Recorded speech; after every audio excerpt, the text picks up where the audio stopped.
Hey chickadees, come on in for this episode of Mojo Mysticism where we are going to explore the foresight. So we're going to do a 4-card draw this week, and today's card is all about what is coming in our future. So come on in and join us.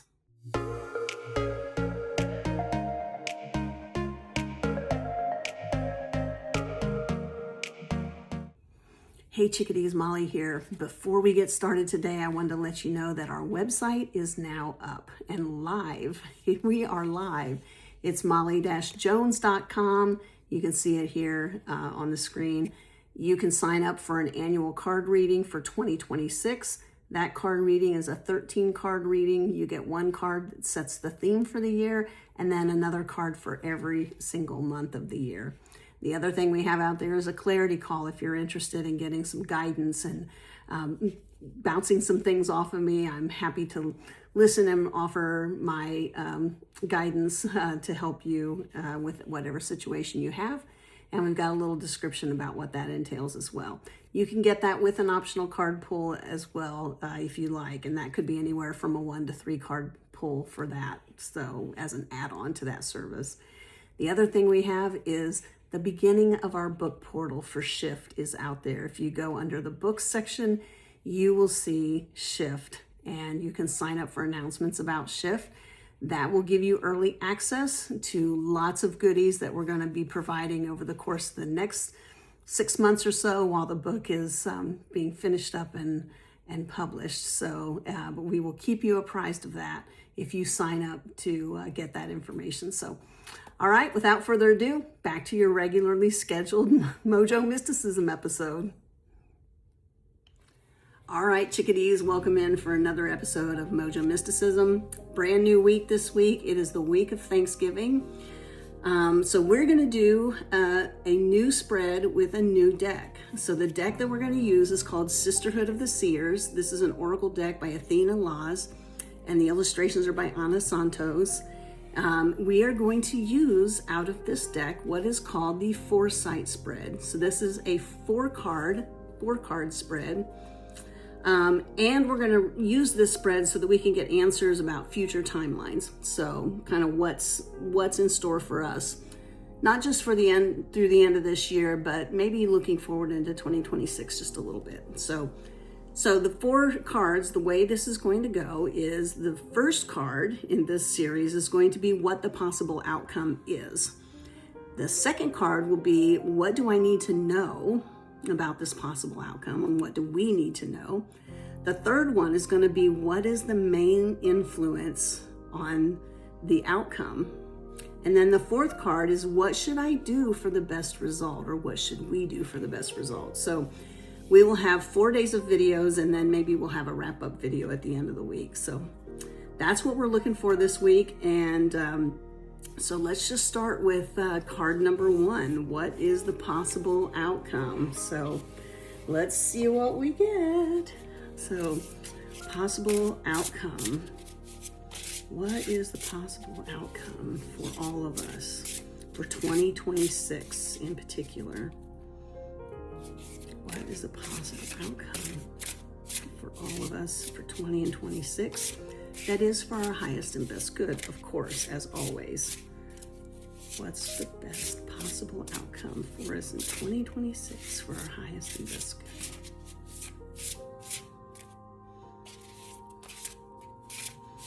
These cards are really slippery because they're new.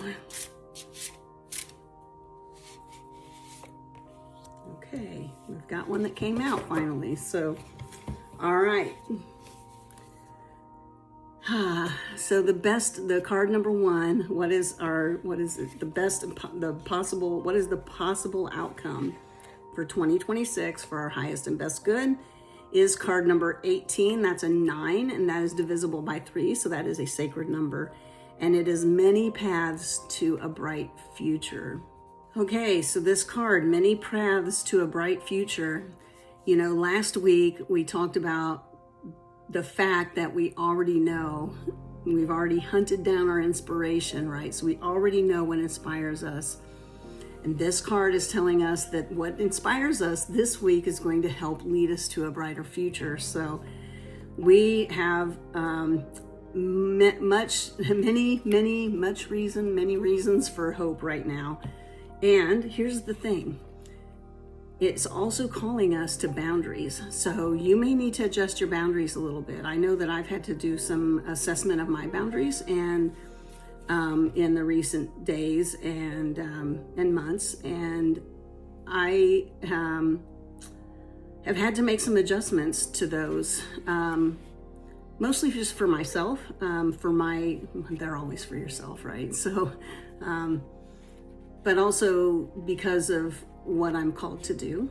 And so when we're looking at just the fact that we have many paths to a brighter future, the question that comes up is one of, where do we need to go and what do we need to do in order to be able to free up our capacity, I'll just say, or our bandwidth to be able to achieve our goals. And that has taken some boundary adjustment for me.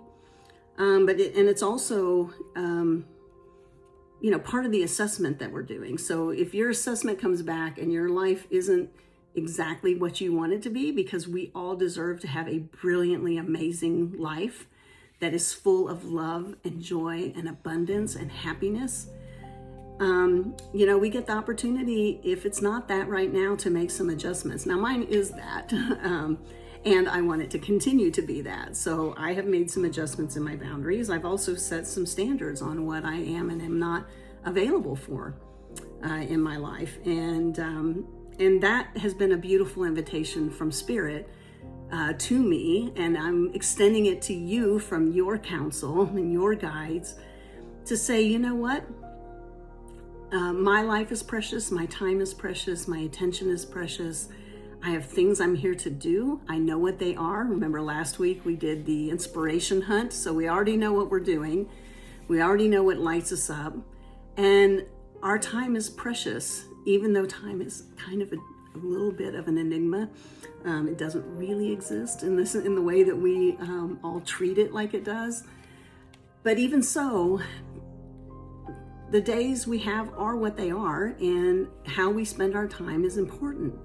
And so you're invited, just like I was invited, to take another look at how we're spending our time. And are we spending it on the things that we are called to do and that light us up? And if you're not spending as much time there, I would invite you to take that inward journey, similar to what I took, where it's like, okay, what are my boundaries? How am I spending my time? How can I adjust things? And really look at your self-worth. The way that your time is being spent, does it align with your worth? That answer is always yes. And then the close invitation is, let's examine the worth, right? So you may have some blockages there. I've had some recently.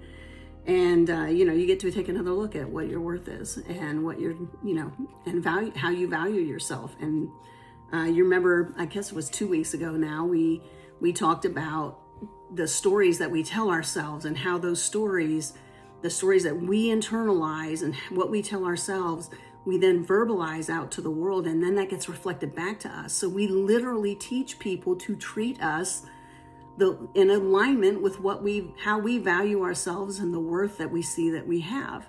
And so that invitation is very serious, to just deal with it, to finally face the fact that, hey, you know what, if my life and my relationships aren't quite what I want them to be, it's because I'm not where I want myself to be. So that's the hard truth of it.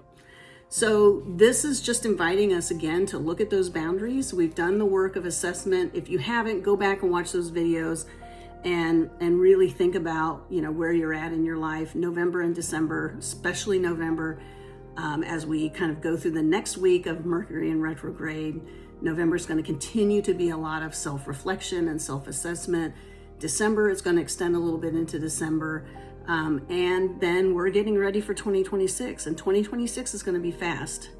And it requires that we all get ready to be really living our lives from a place of intention. So be very intentional about everything that you're doing right now and how you're crafting your life. So that's a lot of what this card is telling us. We already know the best way forward, and we'll get cards throughout the week that are going to help kind of clarify some of that for us. But if we look at where we want to go and what it is that lights us up, it is a very, very optimistic and bright future ahead of us. It requires these boundaries. It requires that we have a lot of really good, really detailed conversations and communication with others that are going to help us on the path. Now, others may be people like, humans that may also be the spirit world. But that communication with them is really, really important right now, especially. It also means that we're going to make some helpful choices, right? So what choices am I making today that can either help me get to that brighter future, help bring about what I'm inspired to do, and what choices do I make that I could maybe consider making a different choice that would help move me towards that brighter future a little bit faster or in a way that's a little smoother for me. So, but we definitely are going to be in action. We are going to be stillness in action. We have a lot of prep work to do for the rest of this year to get ready for next year. So stillness in action is what's called for today. But knowing that any path that you have, there are several, whatever that is for you, what it is that lights you up is the path to your brighter future. So the other message we've been getting over the last couple weeks is don't dilly-dally and don't mess around. So if you know what it is, stop asking for more signs. I'm just going to bring that back to the surface, mostly as a reminder for myself, but also for all of you. That don't ask for more signs. You already know the answer. Just commit to the truth of the call, which was last week's card on Friday last week, I believe. But commit to the truth of the call. When you're in doubt, know the call is true. So you've already got the path. You already know where it is. We know what the outcome is, which is brighter days and a bright future. It's very positive, very optimistic. And now we get to commit ourselves to the path that's going to be laid out right in front of us. So, all right, chickadees, that's it for today. We'll have card number 2 tomorrow. So I love you all. I hope you have a fabulous day, and we will see you next time. Mwah.